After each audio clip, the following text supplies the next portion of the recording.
কে হায়াত মতের মালিক? মারতে পেরেছে? ভেবেছিল ওখান থেকে লাশ বের করবে, ভেবেছিল লাশ বেরিয়ে আসবে। ফাঁসি দেয় নাই, আলেম ওলামাদের ফাঁসি দেয় নাই, এই সরকার দিয়েছে। এবং একজনের ফাঁসির পরে এই শেখ হাসিনা এত ক্রুদ্ধ, এত ক্রুয়েল, এত রক্ত পিপাসুক, সে ওই বজলুল হুদা পার্লামেন্টের এমপিও ছিলেন। বজলুল হুদার ফাঁসির পরে কারাগারের অভ্যন্তরে গিয়ে নিজের হাতে তার গলা কেটে জবাই করেছে, তার নাম শেখ হাসিনা। ভেবে দেখেন তো, এটা কি মানুষ করতে পারে? এই শেখ হাসিনা শাসনা বলে এত ক্ষুব্ধ শহীদ জিয়ার প্রতি, তার লাশ ওই চন্দ্রিমা উদ্যান থেকে তুলে ফেলবে, তুলে লাশ ফেলে দেবে। এইভাবে একটা মুসলমান, তোমার বাবার নাম শেখ মুজিবুর রহমান, তোমার নানার নাম কি, নানির নাম কি, তোমার মামাদের নাম কি, এগুলো আমরা জানি না, এগুলো কেউ জানে না।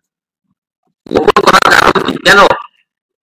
আমার মামা, আমার নানা, আমি তো কিছুক্ষণ আগে বললাম আমার চাচার শ্বশুর বাড়ি, এগুলো তো প্রকাশ্য। তুমি শেখ হাসিনা তোমার নানার নাম বলো তো, তোমার মামার নাম বলো তো, তোমার নানির নাম বলো তো, তোমার মামার বাড়ি নানির বাড়ি কোথায় বলো তো। গোপন করো কেন? কেন গোপন করো? যদি তোমার দাদি যদি হিন্দু কেউ হয়ে থাকে, কলকাতার হাইকোর্টের সেই উকিল সাহেবের মেয়ে হয়ে থাকে, দোষ কি? যদি হয়ে থাকে ঠিক আছে, মুসলমান হয়েছেন বা হন নাই, কিন্তু এগুলোকে লুকোচুরি কেন? তুমি এত বড় নরপিচাস হয়ে গেলে, একটা মৃত মানুষ গলায় দড়ি দিয়ে তাকে মেরেছ, আল্লাহর কাছে চলে গেছে, তার দোষ, গুণ, ত্রুটি, বিচ্যুতি আল্লাহর খাতায় জমা আছে। তুমি কি করলে? ফাঁসির পরে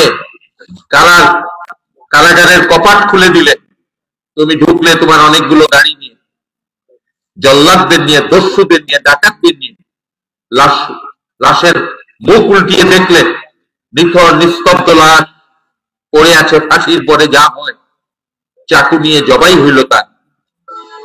এত বড় উন্মাদ, এত বড় হারবার, এত বড় জল্লাদ ভেবেছিলে চিরদিন থাকবে, তোমার মৃত্যু পর্যন্ত। তুমি তো মৃত্যুকেও স্বীকার করতে না, ভাবতে তোমার মনে মৃত্যু হবে না, ভাবতে। কি হইল? কি হইল? যখনই মানুষ রাস্তায় দাঁড়িয়ে গেল, বলল আমার গণতন্ত্র পৌঁছতে আমি আমার জীবন দেব, যখনই মানুষ আন্দোলন মুখর হলো, বলল তাবেদারিত্ব করবো না, তাবেদার রাষ্ট্র হিসেবে বিশ্বে থাকবো না, যখনই মানুষ বলল ভোটের অধিকার কেড়ে নিয়েছ, আমি ভোটের অধিকার ফিরিয়ে আনবো, এই সব কথা বলে মানুষ যখন রাস্তায় দাঁড়িয়ে গেল, বলল তোমার যা কিছু গুলি গালাজ আছে, গোলা বারুদ আছে, চালাও, আমি রাজপথ থেকে ছড়বো না। তখনই তো তোমার ঘুম হারাম হয়ে গেল। সেনাবাহিনীকে ডাকলা, পুলিশকে ডাকলা, বিজিবিকে ডাকলা, আর্মস ব্যাটালিয়নকে ডাকলা, আমলাদের ডাকলা, সবাই বললো একে অন্যের মুখ চাওয়াচাবি করে। সেনাবাহিনীকে তুমি থাপ্পড় দিতে চাও নাই?